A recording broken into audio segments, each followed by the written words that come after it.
Lahat. Thank you for coming and sana nakakain na rin kayo kasi tapos na rin kami. And yun, salamat po for being here. Ayun, good afternoon po sa ating lahat. Ayun nga, sana nakakain po kayo na mabuti. Sobrang sarap ng food. Sana po na-enjoy na. And thank you for being here po. Magandang hapon po and it's nice to see you guys again. Alright, to our dear Sparkle artists, you may sit down for a while and have you cozy up on this beautiful couch from the Grand House. And now, yes, let me call once again Kim Perez here to join our amazing Sparkle artist here on stage. Alright, but before anything else, Kim Perez, you can also greet our dearest members of the press this afternoon. Magandang hapon po.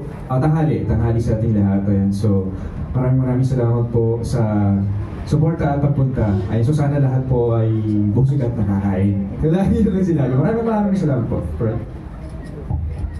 Once again, thank you so much again for performing in front of them this afternoon. And I'm sure the press is dying to know more about your singles, more about your musical journey, and your respective songs. So let's continue the chit-chat and proceed now to our Q&A portion this afternoon. So for Mitzi, John Rex, and the two Kims this afternoon, you may take your seats here, and we are now officially opening the floor to our press. So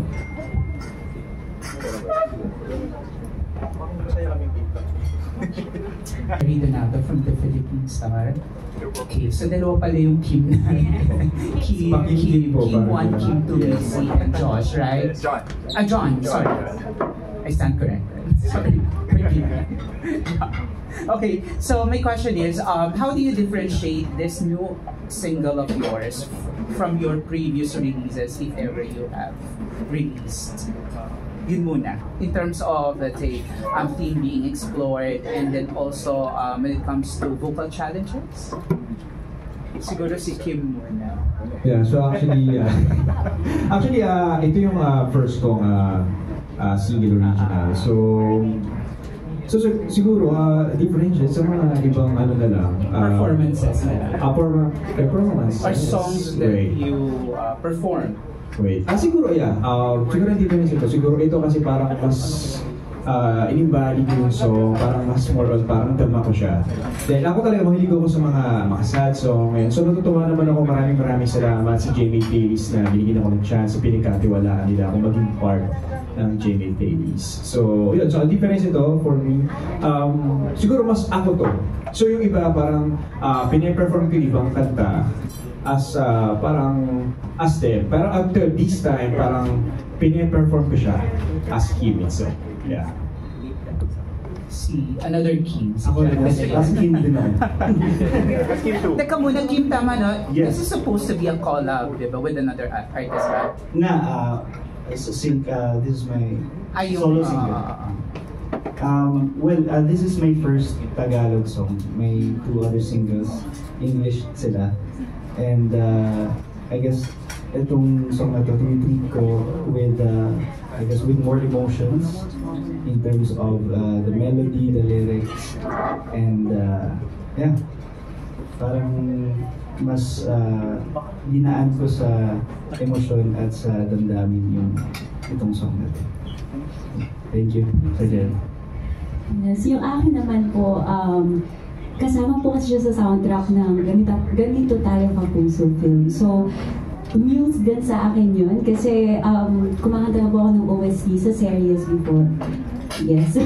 Pero never on film. So, first time ko po itong gawin. And kung i-compare ko po yung itong song na to from my previous song, lalo na po yung latest single ko, which is Let Me Down Easy. Sobrang iba po niya kasi yung Let Me Down Easy is very masakit siya, hugot. And then this song, yung Ikaw Na Lang Ang Kulang, is giving a good vibes siya. So yeah, saya lang yung kanta rin dala. Pagdating naman sa akin siguro, this is my second time na kumanta sa isang teleserye, OST. Yung first one ko is Magandang Dilag. And yun din yung kinanta ko, Magandang Dilag. So, kung i-compare ko sila both of them, kasi yung Maganda Dilag medyo fast song siya, and this one is on a slow song, ballad. Hindi naman siya different sa mga ginagawa ko kasi yung latest single ko na Someday in Your Life, somehow it's the same. Pero siguro ito mas naging mas naging emotional lang din siguro because of the lyrics. And while I'm recording the song, medyo nahirapan ako in a way to interpret siya sa akin, pero with GMA Playlist, tinulungan nila ako. So maraming salamat. Okay, for my last question from my end, what can you say about some artists, some singers, they consider themselves as storytellers? Parang they try to go beyond singing the lyrics and the song. Tinitignan nila yung sarili nila as a storyteller more than somebody who performs the song written by a composer. Yeah, I think being a storyteller talaga is not just singing the song, not just performing. Yung dapat ma-relay yung message sa audience. So, siguro, hindi ko naman ilalahat, pero for sure, kaming mga nakaupo dito, we would like to be one. Gusto namin na, kasi mas magiging effective kami in singing kung ganun kami kumanda. Magiging storyteller kami. Kasi, I think, yun talaga yung goal in singing. Not just, singing the lyrics and performing. It's more on touching the people's heart. Yeah. Copy-paste. Hindi, pero yun nga po, katulad na sinabi ni Kuya John, it's a good thing, though, yung pagiging storyteller than a singer lang itself. Ako, yun po talaga yung goal ko. Gusto kong maging more on storyteller. Kasi gusto ko po maipahatid yung emotions sa mga makikinig ng songs ko po, and yung message and yung storya mismo ng kanta. Yes, I agree din na singing, it can be a form of storytelling din. Kasi ako pag nakikinig ko ng music, hinihimay-himay ko siya sa instrument, sa lyrics, and sa kanya ibang parts ng music. And may mararamdaman mo kung anong pinaparating ng kanta, especially pag sobrang or maayos, maganda yung pagkakagawa. And as an actor, parang pag kumakanta ako, parang uma-acting na rin ako. Kasi it's a form of art. Parang hindi mo lang basta yung words niya, sinasabi yung words na may tono, parang kinakausap mo rin yung mga kinakanta. Kaya Kim? So, conclusion, tama lang ang sinabi ito.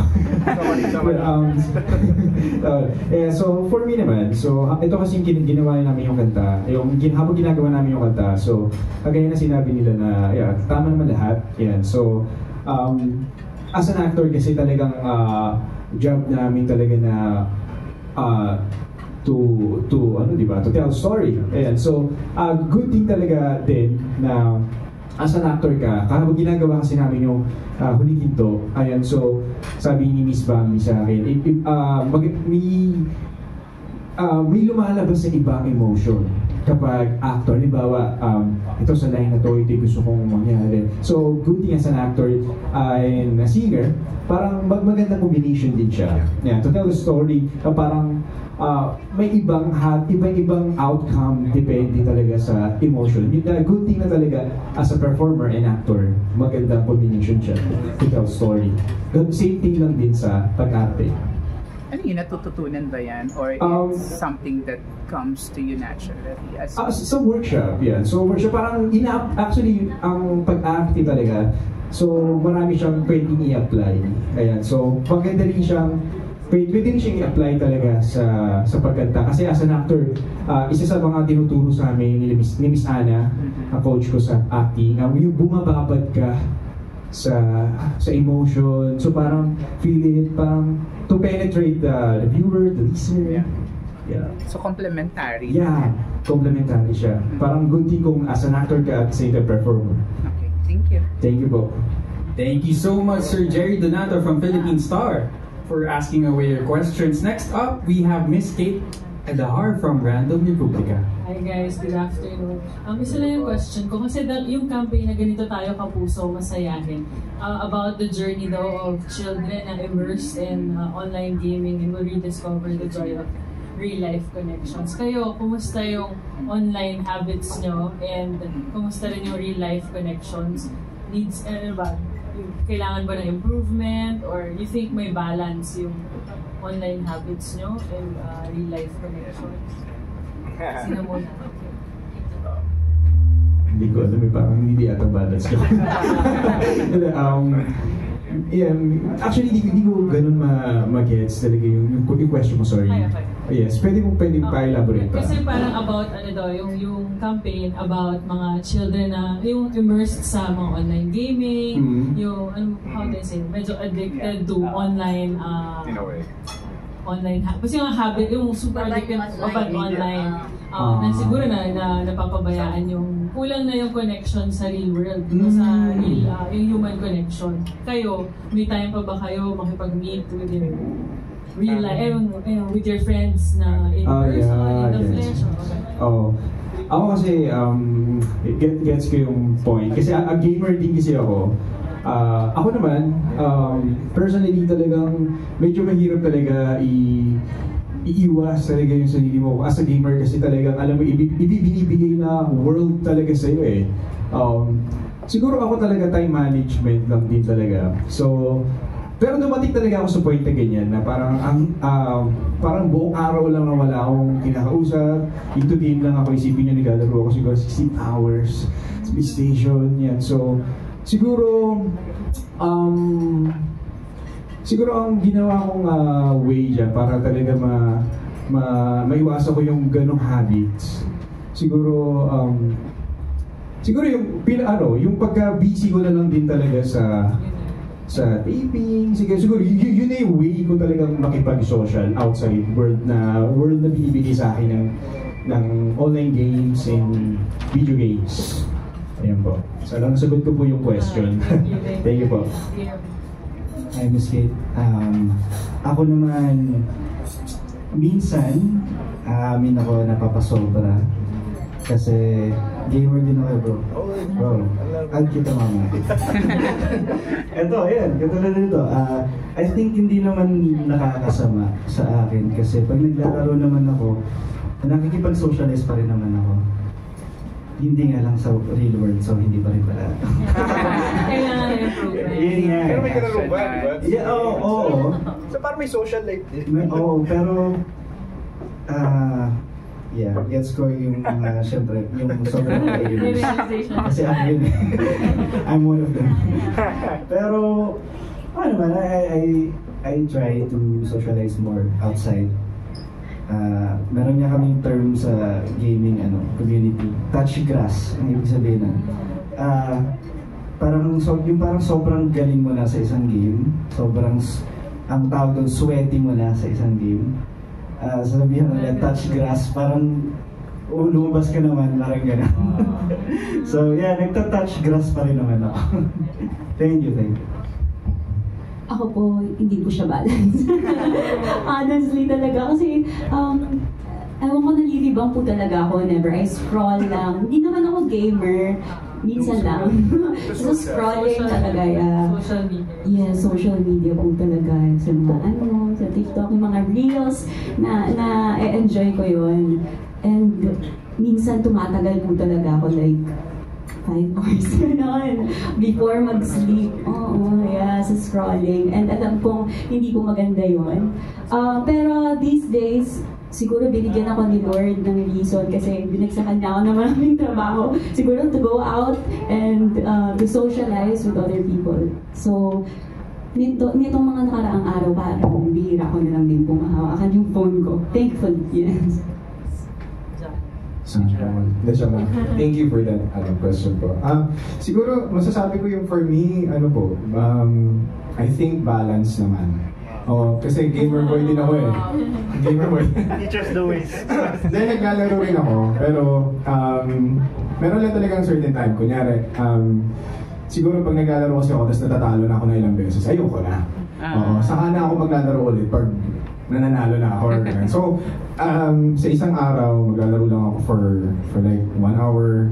Tapos, kung sawa na ako, hindi na ako maglalaro. So, I have this time pa din for my family, makaalis, makalabas. Siguro for me, yung pwede nating ma-apply sa mga bata ngayon is mas more on, kung meron tayong time, mas more on lumabas tayo. Para hindi na, kung yun talaga yung nagiging problem is yung phone, yung time with the phone. So, mas maganda dalhin natin sila sa labas or tayong lahat, kung kahit di bata, kahit mga matatanda, kung lagi nang nasa social media, lumabas tayo as a family. And I think yun yung pinakamagandang cure sa sa addictness. Thank you. Thank you for that. Thank you. Thank you so much po, Ms. Kay from Random Republica. Next up, we have Mr. Albert Avenido from the Chicanes. Hey, mabuhay. Ayan. One common question lang. Anong part ng song yung closely resonated sa inyo talaga and parang very proud ka na part to ng lyrics ng kanta? Oh my gosh. First of all, ang ganda po ng phone case niyo. Very pretty. Pero siguro po, para sa akin, yung paulit-ulit po na lyrics, ikaw na lang ang kulang. Siguro, kasi siya na lang talaga yung kulang po. Kasi parang ano lang. Hindi kasi, oh no. Pero yeah, whenever I sing that line, yung kahit paulit-ulit siya, iba-iba siya ng ng different emotions, different tone din. So, parang ang saya niya lang talaga kantahin. Lalo na yung line na yun. Paulit-ulit lang siya. Pero masaya siyang kantahin po. Sige ako. Alright. Siguro yung sa akin, yung O Aking Tahanan, hindi alam kung saan magsisimula. Oo. Kasi parang for me, lahat ng ginagawa ko is, sa ngayon po, lahat ng nangyayari sa akin is mga bagong experiences. So at some point, I'm pushing myself to be, paano ba? Siguro I'm pushing myself na umabot dun sa, thank you for the red light, umabot dun sa expectations ng mga tao. In a way, hindi ko alam kung paano ko gagawin, pero I'm doing it. Parang gano'n. So, I'm looking for that tahanan. Pero, alam mo yun, ginagawa ko lang is to push myself and I think I'm doing enough. Yun lang. For me. Ganda. Yung sa kanta ko naman na dito lang, hi, chicken sa akin. Kamusta? Yung favorite ko talaga doon, na feel ko pag kinakanta mo. Yung part na bago mag-chorus, yung aalalayan kita, hawak-hawak kita habang hinahanap mo yung sarili. Ha? Sino ba yun? Basta. Bakit? Kasi, alam mo yung parang kinakanta mo, pero parang gusto mong sabihin, parang gusto mong may tao may magsabi sa'yo na, ayan, parang kasi, ano ba? kasi minsan, ayun, siguro lahat naman tayo, pero parang naramdaman natin at some point in our lives na feeling natin parang wala tayong kasama or nag-iisa lang tayo sa mga problema, sa mga ano. And parang sobrang lungkot na. And kung may magsabi lang sa'yo ng gano'n, grabe. Gamer bro. Kaya gusto ko na lang mag-gaming. Thank you. Bumalik sa addiction. Ayun, so sa akin naman, yung first part ng verse ko na iwalong sa akin ang mga lilihim mo I think nakaka-relate ako. At least sa tingin ko naman lahat makaka-relate doon. Kasi di ba dumarating talaga tayo sa part ng life natin na mapag-end na tayo ng relationship to someone. I mean, di ba parang may mga word tayo na hindi natin masabi kasi may mga what if tayo, di ba? What if mahal ko pa talaga to? What if tutuloy pa namin to. Ayan, so yun yung pinaka-favorite ko na part, yung ibulong sa akin ng mga nililigid mo. Kasi, di ba, dumarating sa point na makikipag-break ka, pero hindi mo, may what if doon na, baka pwede pa, baka, yeah, so yun yung pinaka-favorite kong part. Yeah. Wala, ito doon pa rin. Nag-rending eh. Thank you po, marami pong salamat. Maraming salamat po Sir Albert from the Chikanes. Ang susunod na magtatanong naman ay si Miss Athena Imperial from GMA News. Hi! Hi Kim, Mitzi, and John. Hey, yo. Hey, hello! I'm Athena from GMA Integrated News. So, woke naman tayo sa mga nangyayari socially. Yeah. Okay. So, uso ngayon ang kapangyarihan ng Ben and Ben. At bumalik yung kanta ni Glock 9 na upuan na sobrang kapanahunan ko pa nung college ako yon, tapos bumalik siya ngayon. If given the chance to compose or sing a song about our community, kung anong nangyayari sa lipunan natin ngayon, G ba kayo? Kukompose ba kayo or kakantahin niyo ba yun? Game. Ako, game ako. G ako kasi kaya naman, well, minsan kaya din naman tayo nagsusulat or kumakanta kasi nakaka-relate tayo dun sa kanta, di ba? And kung napapanahon yung gagawin kong kanta or kakantahin ko ngayon, masaya ako na marami akong matatouch na tao and ma-influensya. Kaya G ako dun. Kayo ba, guys? Ako, G po ako. G ako kasi syempre, parang as a Filipino din yun, kung yung pinaglalaban natin kung anong dapat, kung anong tama. So, G po ako. Yes. Sino po ba meron dyan kanta? Yes. Feeling ko, go din naman ako. Go ako. Kasi, hindi ako vocal sa mga bagay-bagay. Pero I have my opinions. And yun, siguro, yung part na yun sa akin, yun yung ilalagay ko sa kanta. Para hindi man ako makapagsalita, ilalagay ko siya sa kanta na maririnig lahat ng tao na hindi dapat tayo ginaganito. Parang gano'n. For me. So, go ako din. Ako, wala, G talaga. Game syempre. Alam naman natin yung kanta Upuan, yung kanta nila. So ako, itong mga kanta nito, forever na matatanda ito ng mga Pilipino kasi ito yung mga nagpa-influence sa mga taong, alam mo yung tahimik lang, na nagpa-influence na i-voice out yung nararamdaman ng mga regarding sa nangyayari. Yan, so, yeah, sana magkaroon kami ng, kahit isa naman sa amin, magkaroon ng ganong type na music. Yes.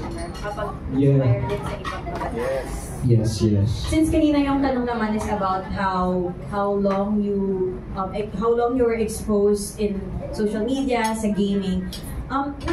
Hindi ko rin kasi alam to. I wonder if nakakakuha ba kayo ng inspiration from that kind of platform? Oo. Ngayon, sa gaming, may ganun ba? Kasi hindi kasi ako lumaki ng babad sa ganun. So, kami siguro habang nasa tabing dagat or nakikipagpapatitero, tapos yung crush ko katabi ko, ganyan. Pero kayo kasi sa gaming kayo nakakakilala ng mga tao, di ba? So, possible ba yon na doon kayo makakuha ng inspo? Actually, depende sa laro kasi. Anong type na nilalaro mo. Pero for me kasi personally, parang may mga binibigay siyang idea na sa, kagaya ng sinabi ko, depende talaga sa laro. Yeah, so ako, may nilalaro kasi ako na sa PlayStation, Civilization. So masyado siyang malalim, marami nangyayari sa games na yun. So, yeah, siya naman, bibigay sa akin ng parang history. So masaya talaga, may mga part doon na educational. Yeah. So about sa composing naman, hindi ko masabi, pero may possible. Depende talaga sa games, di ba? Ikaw as a gamer, ano masasabi? Pwede naman hindi sa games. Like, kunyari, ang tagal yung TikTok or Instagram or Facebook. Ayun. Yes, marami ka talagang makukuha online kasi parang more than parang 80% ng online world parang puro opinion eh. So ma-inspire ka talaga or I don't know, baka ma-mislead, pwede ka ma-mislead eh. Diba? Pero ako kasi, well, balik na tayo sa gaming, well. Laro tayo. Nag-game ka sa... Hindi kasi, tama, depende talaga sa games, pero ako marami akong nag-game na laro na sobrang nakatulong talaga sa akin or naka-influensya sa paggawa ko ng mga ideas. Ito nga, may isang game ako nilaro nun, tapos may natutunan ako about that, and it's about Greek gods and God of War. And ginamit ko yung, yes, ayun na.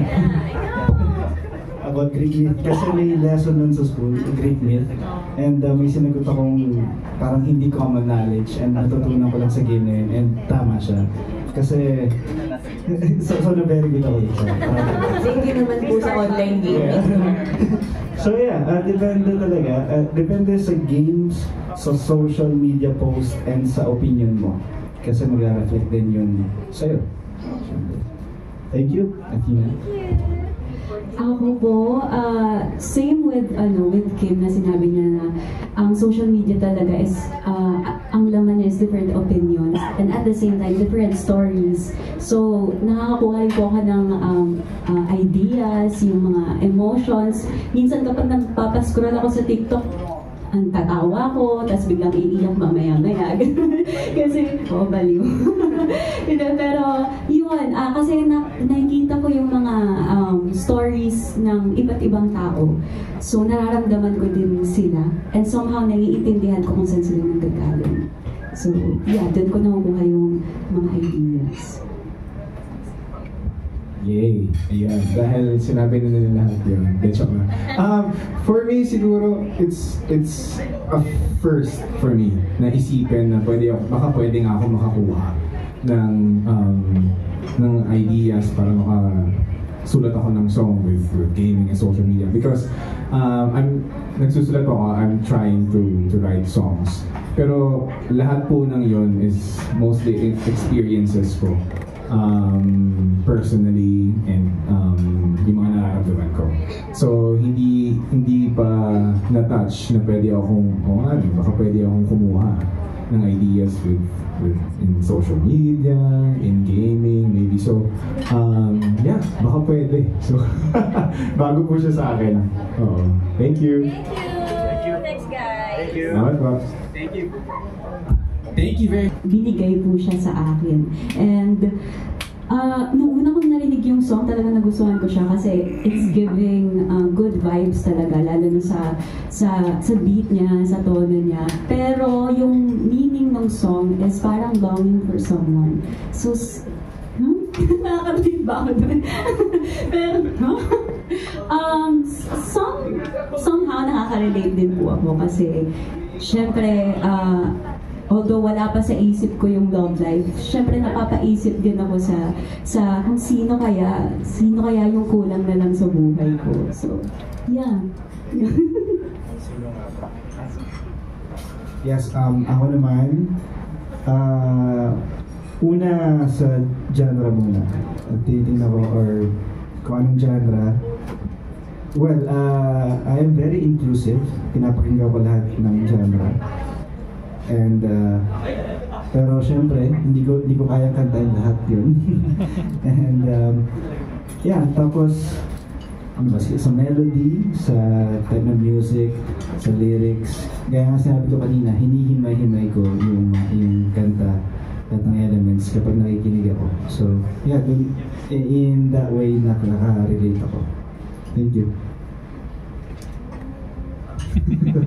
Ayun, so, kagaya ng sinabi ni Kim yan. So, nakaka-relate ako kasi, itong kanta kasi na pinili ko, yung Huling Hinto, gusto ko siya kasi ano siya sa genre ko, which is rock, kung pakinggan nyo. And makaka-relate ka sa tingin ko lahat naman makaka-relate dun sa kanta, kasi lahat naman tayo dumaan dun sa ganong situation. Kaya ako din siya napili. Yung papunta na tayo dun sa pa-end ng relationship, di natin mo paano i-handle. Ayan, so kaya ako din siya napili. So, sa tingin ko lahat naman makaka-relate dun sa ganong stage talaga. Ayan, so, yun. Ikaw, Rex. Alright. Pareho kami ni Mitzi. Hindi kami nakapili. Binigay talaga sa amin yung song. And for me, kasi yung song is a breakup song. It's about this person na nag-aantay kahit wala na sila. And siguro I think makaka-relate ako dun sa ibang message ng song, sa lyrics ng song, pero na totally doon sa kanta. Kasi siguro in my life, nung mga past relationships ko, kasi nung nag-break na kami, wala nang pag-aantay. Kasi feeling ko, pag yung time na yon dumating na, tapos alam niyong dalawa na parang wala na yung mag-aantay ka pa na baka meron pa. So, I think, sa akin po sa aking sa aking experience, hindi nangyari sa akin yun, kahit dun sa kabila din sa mga ibang hindi rin nangyari sa kanila na nag-antayan pa kami na magkaroon ulit. So, ayun. Relapse tuloy. Oo nga eh. Ayoko na? Ay, sorry. Ayun, thank you guys. Salamat po. Maraming salamat po, Miss Bia Jelly from jwnetwork.com. Ang susunod naman na magtatanong from our members of the press, I see Mr. Alan Sancon from Stars Photo. Hello po, congratulations to your music video. Hello po, Sir Alan. Thank you. Tanong ko lang, kasi usong-uso ngayon yung collaboration, di ba? Sino sa mga singers ngayon or icons that you want to work with soon, if you given a chance to choose? Kim De Leon daw. Yung mga nandito na lang. Hindi, siguro sa akin po, yung gusto ko makakollab na mga artist is sila Sir Louie Ocampo, Sir Gary Valenciano. Sila po yung talagang mga haligi na kasi sa music industry. So, yung makasama ko lang sila sa isang song or even to compose lang na song, nakasama sila to get their ideas. Alam niyo, ang dami ko na kagad chinek sa aking bucket list. So, makasama ko lang sila sa isang project is a dream come true na kagad. Kasi sila yung mga tinitingala sa music industry. So, ayun. Sila siguro, sir. Thank you. For me. Ako po, siguro, yung idol ko po, si Sarah Geronimo talaga. Kasi, idol ko po talaga siya pagdating sa performing, even acting. She can do everything. And yun, aside from Miss Sarah Geronimo, si Ate Julian, another all-rounder din siya talaga. So, yun, silang dalawa po siguro. Thank you. Hi sir, ako naman yung dream collab ko hindi si John Rex. Joke lang. Soon, okay na, diba? Okay. I've always been a fan of James Reid. Gusto ko po yung music niya, yung earlier days, and especially itong mga newer songs niya. And I really like his music and the way he produces his music videos. Tsaka ang ganda ng boses niya, parang naka-auto-tune lagi. Yes po. Yeah. Thank you, sir. Yan. So, ako naman, nandun ko mga collab. Yung mga OG na OPM na rock, yan sila ang Sugar Free, ang Bamboo. Pero sa GMA, ang dream ko din na makakollab si Miss Julian San Jose. So parang, ang dami niyang range, di ba? Ang genre, di ba? Pwede siyang... Nagulat ka ako, nagra-rap din siya eh. So, makakabili ni si Miss Julian. So, sa tingin ko, siya yung isa din sa nilulook up ko na sana maka-do it ko din. Yeah. Thank you po. And congratulations everyone. Thank you, Sir. Thank you so much, Mr. Alan Sancon from Stars Photog. Following Sir Alan, we have Mr. John Bueno from Humagtao. Hi guys. Oh, first of all, congratulations sa mga individual successes ninyo. I want to talk specifically about successes. Now, you're doing a path that's different, quite different from your acting career. You're doing singing as another career. Now, since nandun na tayo sa singing part, what do you think is the end of that parang na masasabi ninyo na I made it as part of your singing career is concerned? Kaya, sa tingin ninyo, when ninyo masasabi na I'm already successful as a singer? Ako naniniwala naman ako na hindi pala naniniwala. I mean, ako kasi paano ba? Ako kasi hindi ako after the super success like yung mga OG nating mga successful na sa music industry. Ako gusto ko lang makapag-ambag sa music industry na meron akong song na inumbag ano dito sa OPM. Tsaka as an actor kasi parang maganda din sa profile na ako makakanta din siya. So meron din siya. Bukod sa acting, nakapag-ambag ako sa acting industry. So maganda rin na makapag-ambag ako sa music industry. Ayan. So ako wala naman akong super success. Ako masaya na ako na naka-produce ako. I mean, nakakanta ako. Ayan, naging part ako ng OPM. Yeah. Okay. But ang iniisip ko kasi parang, is there like a dream of yours na as a singer per se na this is the top na already? Oh, I've already reached the top. Siguro makapag-concert, yung mga ganong level. So ako success na ako doon. Yeah, na parang success sa akin na kinakanta ng tao yung kanta ko. Parang nakakataba ng puso. Yeah, yun for me, yun yung pinaka sa tingin kong level ng success sa akin. Okay. How about you, Kim? Hi, ako naman I am so really happy where I am right now in the music industry kasi hindi ko nga inisip dati na magkakaroon ako ng isang single, isang kanta. Oo, mahilig ako kumanta dati. Pero hindi ako marunong kumanta dati. As in, sintonado ako. And I'm so blessed by GMA playlist, of course. So, thankful. Nakatatlo na akong songs. Wow. Yes, I'm so grabe. Hindi pa rin makapaniwala. But then, I know I can do more. And feeling siguro yung idea na sinasabi mo, yung given, siguro isa na doon yung magka-concert. Pero let's start with yung makapagsulat muna ako ng sarili or makapag-produce. Kasi sa GMA playlist, it's collab pa rin kami. Binibigay pa rin yung songs and we work on it. And I'm happy with that. I'm so thankful for that.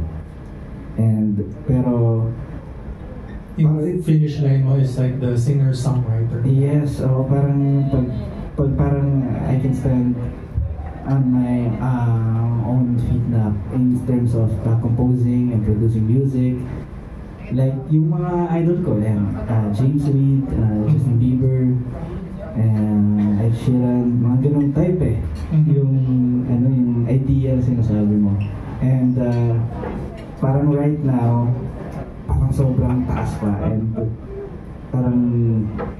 siguro hindi ko pa kayang ma-reach. Pero that's the idea. Kukwento ko sa inyo. Yeah.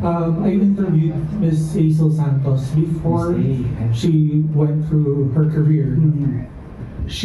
I asked her about who she plans to actually collaborate with. Yeah. And her dream was Gary Valenciano also. I tagged Gary Valenciano on an Instagram post and he said yes. Oh my God. So that's exactly what you should do. You should go for your dream collaboration. Ask that artist to collaborate. Very nice. And it can happen. Oh my God. Ayan. So you have a good. Thank you, sir.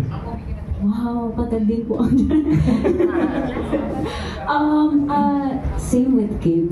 Sobrang thankful po ako sa mga ano meron ko ngayon. Sa mga ano yung mga binibigay po sa akin, especially on my music career. Kasi singing has always been my first love.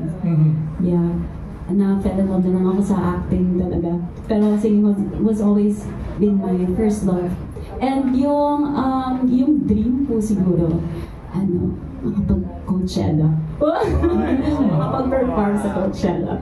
Pero yeah, given na rin yung concerts, parang lagi ko itong ini-imagine whenever I'm alone na nagko-concert ako and then sumasamba yung mga tao sa kanta ko and ano yung mga lines yun siguro mo yung the dream. Right? Same with them, syempre. Happy din po ako kung nasa ako.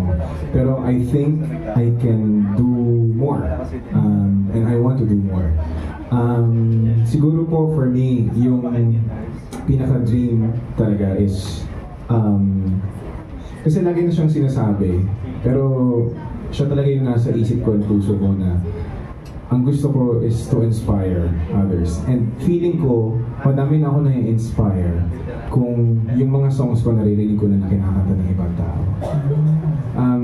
Feeling ko, mas madami na ako natatouch na hearts kung yung songs ko, madami na akong songs na nasa top charts, mga ganun. So, not that I want na lahat ng songs or a lot of my songs is nasa top charts or pero I think yung pinaka-dream is to inspire na makita ko na lahat ng tao is in love doon sa ginawa ko kasi na-inspire sila, narinig nila yung song na yun. So every time na may interview ako with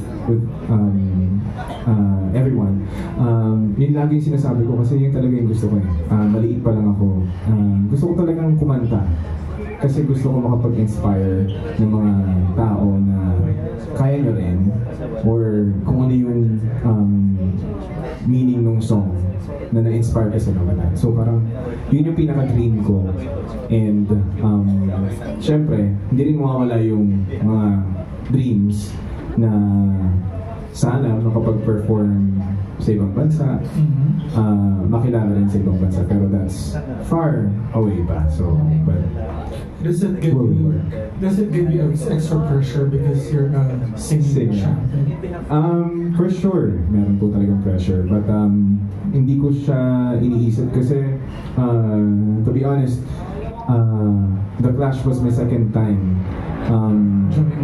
joining a competition in television. So even nung bata po ako, hindi ako nag-amateur na singing contest. More on, I just love to sing. So yun talaga ako eh. Mahal ko yung pagkanta, masaya ako pag kumakanta ako. So that happiness gusto kong mabigay sa mga tao. Thank you so much, guys. Thank you, Bob. Thank you. Thank you so much, Mr. John Bueno from Kumagkao, as well as to our dearest members of the press for asking away beautiful questions. Maraming salamat po sa inyo.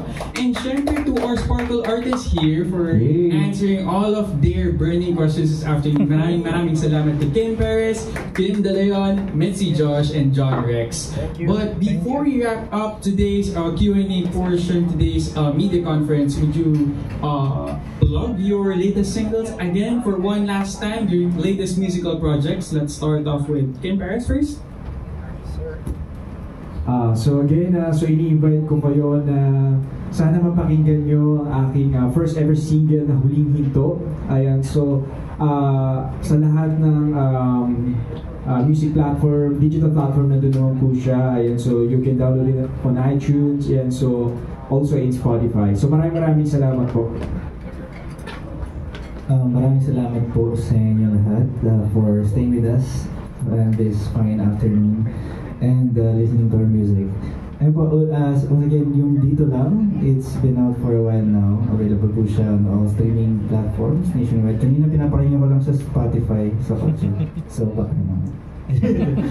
Thank you po. Yes, thank you so much po for being here.